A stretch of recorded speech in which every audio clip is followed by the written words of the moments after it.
बेंगलुरु में Karnataka minorities commission की जानिब से एक अहम इजलास बाउनवान अपहोल्डिंग कम्युनल हारमोनी व प्रोटेक्शन ऑफ वक्फ प्रॉपर्टीज़। इस मौके पर उलमा इकराम ने अपने खिताबात में रियासत में औकाफ़ी जायदादों के तहफ़्फ़ुज़ के सिलसिले में काम करने की तलक़ीन दी और कहा कि इस मामले में उलमा इकराम भी आगे आएँ कि औकाफ़ी जायदादें अल्लाह की अमानत है और इनसे मिल्लत इस्लामिया को फ़ायदा पहुँचाना चाहिए।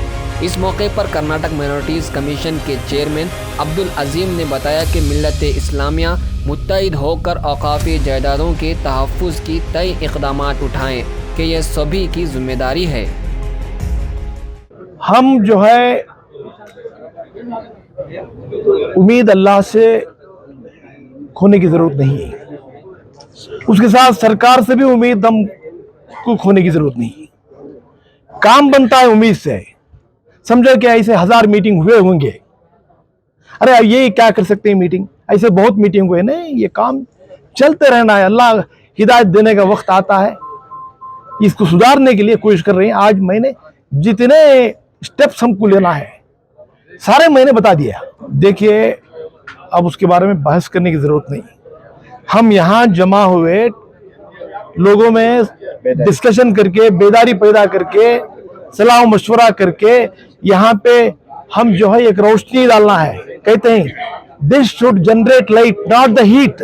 देखो सर, मैं खुद नहीं बना सकता, मैं रिकमेंडेशन करने की जिम्मेदारी मुझे दी है। सरकार को मैं पिछले 2 सालों से भी दिया हूँ। आज भी मुझे मिनिस्टर श्रीमती जुल्ले जी ने फोन किया था।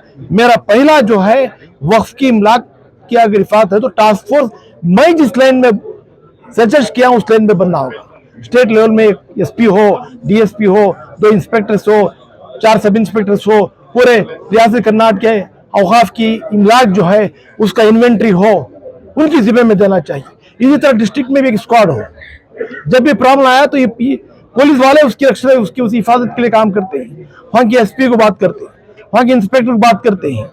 अब हमारे पास वक्फ ऑफिसर क्या कर सकते हैं? सर, मैंने बच्चों को A to Z जैसे सिखाए हैं वैसा बोला हूँ। ये सिलसिला जारी रहेगा और मैंने सीईओ को वार्निंग भी दिया हूँ। तुम गवर्नमेंट रिप्रेजेंटेटिव हो, हम जो सलाह मशवरा देते हैं अगर सच है, ठीक है, लीगली है, बोर्ड में रखो। बोर्ड के कोई गलत फैसले को आप सही नहीं डालना, नहीं तो तुम्हारे ऊपर हम एलिगेशन करेंगे। ये सारी चीजें बताए हो सर, कोई कसर बाकी नहीं रखा, क्योंकि अल्लाह को भी जवाब देना है। आखिरी बात देखिए, मैं ये बात कहा कि जो है वक्फ की प्रॉपर्टी 37,000 एकर्स बची हुई है, इसको तुम हिफाजत करो, क्योंकि ये 37,000 एकर्स लैंड जो है क़यामत तक इतनी रहेगी, इससे कम होगी मगर ज्यादा नहीं होगी। कोई आधा एकड़ जगह देने वाला नहीं मिलेगा। ये सरमाया जो है आने वाले जनरेशन के लिए। तो मैं ये भी कहा कि तुम जिस तरह मस्जिद बनाए इसी तरह तुम्हारी जितनी भी जगहें हैं कंपाउंड डाल लो। तुम कंपाउंड नहीं डाले जिसकी वजह से एनक्रोचमेंट हो रहा है, झगड़ा हो रहा है, वायलेंस हो रहा है, कम्युनल क्लैशेस हो रहे हैं।